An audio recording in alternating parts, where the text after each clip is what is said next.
Hello friends, welcome back to this channel. तो आज हम शुरू करने वाले हैं कविता दीवानों की हस्ती।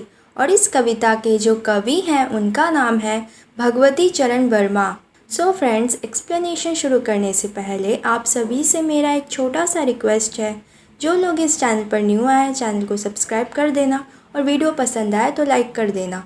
तो चलिए एक्सप्लेनेशन शुरू करते हैं। हम दीवानों की क्या हस्ती है, आज यहाँ कल वहाँ चले, मस्ती का आलम साथ चला, हम धूल उड़ाते जहाँ चले। तो इन लाइंस में कवि कहते हैं कि दीवानों की कोई हस्ती नहीं होती, अर्थात वो इस घमंड में नहीं रहते कि वो बड़े आदमी है या नहीं।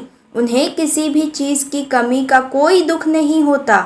कवि खुद भी एक दीवाने हैं और बस अपनी मस्ती में मस्त रहते हैं। उनकी इस मस्ती और खुशी के आगे गम टिक नहीं पाता और धूल की तरह उड़न-छू हो जाता है। आए बनकर उल्लास अभी, आंसू बनकर बह चले अभी, सब कहते ही रह गए, अरे तुम कैसे आए कहाँ चले।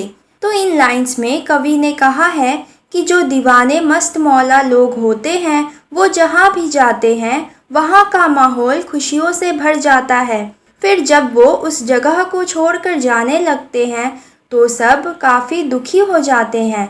लोगों को उनके जाने का पता तक नहीं चलता। वो तो मन में ही अफसोस करते रह जाते हैं कि उन्हें मालूम ही नहीं हुआ कि कवि कब आए और कब चले गए। इस प्रकार कवि कह रहे हैं कि एक जगह टिककर रहना उनका स्वभाव नहीं है, उन्हें घूमते रहना पसंद है, इसलिए वो अक्सर अलग अलग जगह आते जाते रहते हैं। किस ओर चले यह मत पूछो, चलना है बस इसलिए चले, जग से उसका कुछ लिए चले, जग को अपना कुछ दिए चले। तो इन लाइंस में कवि कहते हैं कि मुझसे मत पूछो कि मैं कहाँ जा रहा हूँ, मुझे तो बस चलते रहना है, इसलिए मैं चल रहा हूँ।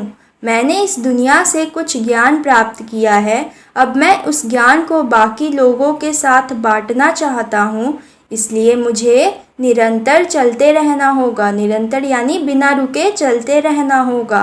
दो बात कही दो बात सुनी, कुछ हंसे और फिर कुछ रोए, छक्कर सुख दुख के घूंटों को हम एक भाव से पिए चले। तो भगवती चरण वर्मा दीवानों की हस्ती कविता की इन लाइंस में कह रहे हैं कि वो जहाँ भी जाते हैं लोगों से खूब घुलते मिलते हैं, उनके सुख दुख बांटते हैं।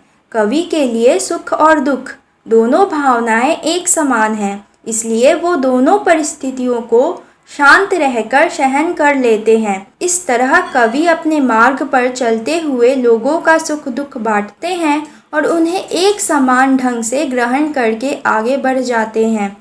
हम भिखमंगों की दुनिया में स्वच्छंद लुटाकर प्यार चले, हम एक निशानी सी उड़ पर ले असफलता का भार चले। तो इन लाइंस में कवि कहते हैं कि ये दुनिया बड़ी ही स्वार्थी है। लोग स्वार्थ में इतने अंधे हैं कि बस भिखमंगों की तरह सबसे कुछ न कुछ मांगते ही रहते हैं। मगर कवि स्वार्थी नहीं है, इसलिए उन्होंने स्वार्थी दुनिया पर बिना किसी शर्त के अपना अनमोल प्यार लुटाया है। लोगों को प्यार बांटने का खूबसूरत एहसास हमेशा कवि के दिल में रहता है। उन्होंने जीवन में काफ़ी बार असफलता और हार का स्वाद भी चखा है, लेकिन इसका बोझ उन्होंने कभी किसी दूसरे व्यक्ति पर नहीं डाला। इस तरह कवि ने स्वार्थी दुनिया को भरपूर प्यार दिया है और अपनी नाकामयाबी का भार हमेशा खुद ही उठाया है। अब अपना और पराया क्या, आबाद रहे रुकने वाले, हम स्वयं बंधे हैं और स्वयं हम अपने बंधन तोड़ चले।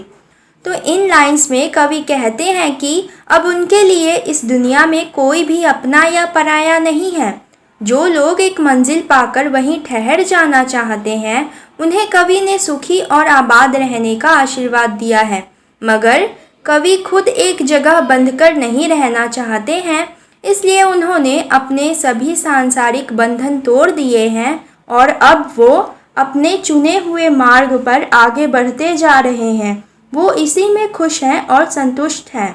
तो ये था हमारा एक्सप्लेनेशन। आई होप आप लोग को समझ में आ गया होगा।